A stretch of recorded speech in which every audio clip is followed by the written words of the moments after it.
It required very clear leadership from the beginning, absolute clarity of purpose.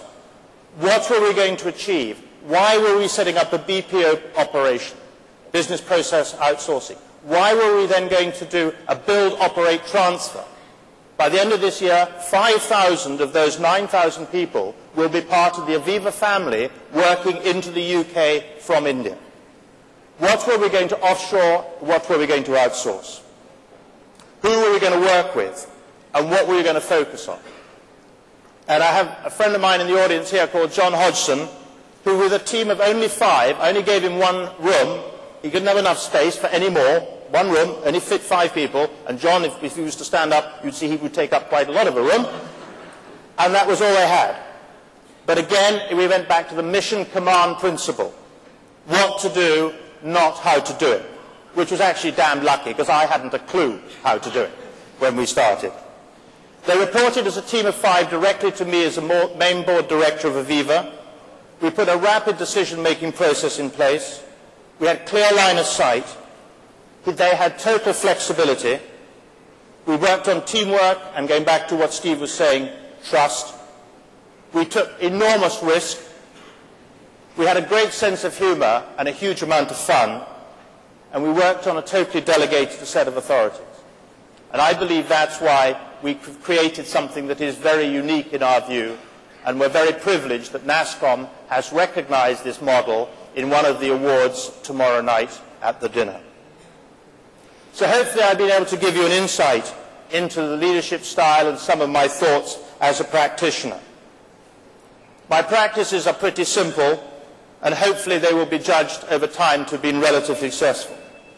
But I would hate to finish with some views from myself, and I'd like to finish with a quote from John Quincy Adams, who was the 6th President of the United States. If your actions inspire others to dream more, to learn more, to do more, and become more, then you are a leader. Thank you.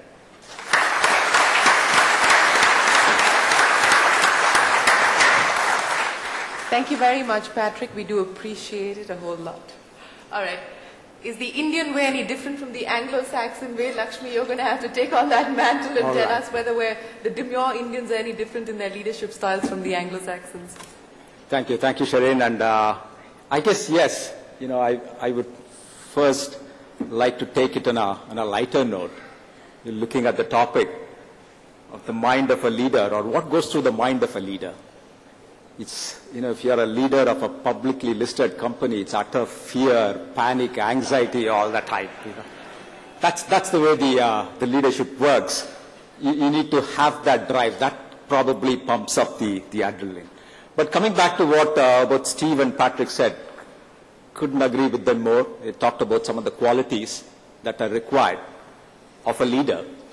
I'll add to that list perhaps one that I believe is top priority. So a leader is someone who achieves results.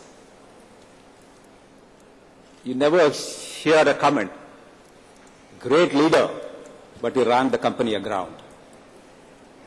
It just doesn't happen. You have to produce results, no matter what your leadership style is. And a leader is measured by the results that a person delivers, from a practical aspect of how businesses are run. So clear number one quality in my mind is someone who's got the ability to deliver the results. If you go by what people say, what's the role of a CEO or a COO in an organization, or 2 people? One externally focused, another internally focused. One has the leadership ability to build networks and build the business. Other is delivering. And there's a very simple way of putting that. A CEO constantly worries about, where am I going to get the next rupee or the cent on the EPS, on my earnings? And the COO is constantly worried about, how am I going to execute and deliver all the commitments that a whole bunch of people in the company are making to the market. So these are 2 different leaders, 2 different priorities. They have to deliver results, but they pursue it in different directions. And the qualities that unify them are delivery of results and the alignment of what that result is. If you look at a different type of leadership, let's take, for example, go one step higher. a board, the chairman of the board, what's their primary job? And third, probably the most important, make sure that there is a succession plan. The guy doesn't deliver, he goes out and who's the next one who fills that seat. That's pretty much what it is. And if you look at it, it's something that we can translate top down into every level of the organization.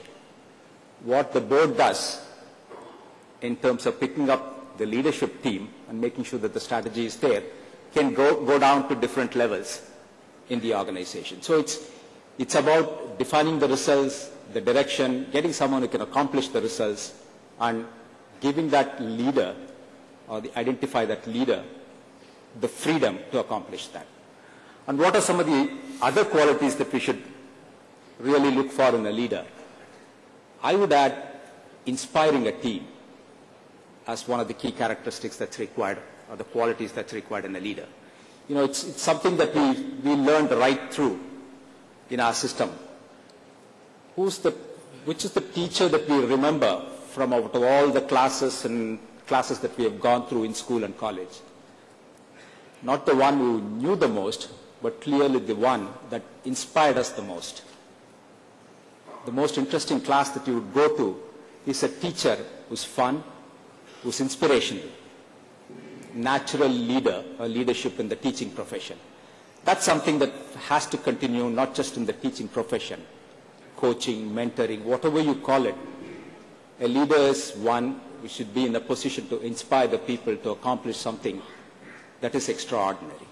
That's clearly a key characteristic that is required, in addition to the key focus on achieving the results.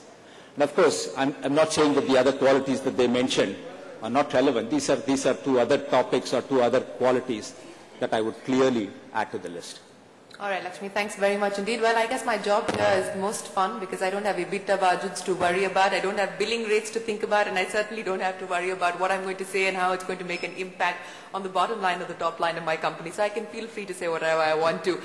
We started in the order of Steve and Patrick. I'm going to put my first question to you because we've all been talking about how leadership today, or modern leadership, is really open, it's democratic, it's flexible, it's reasonable.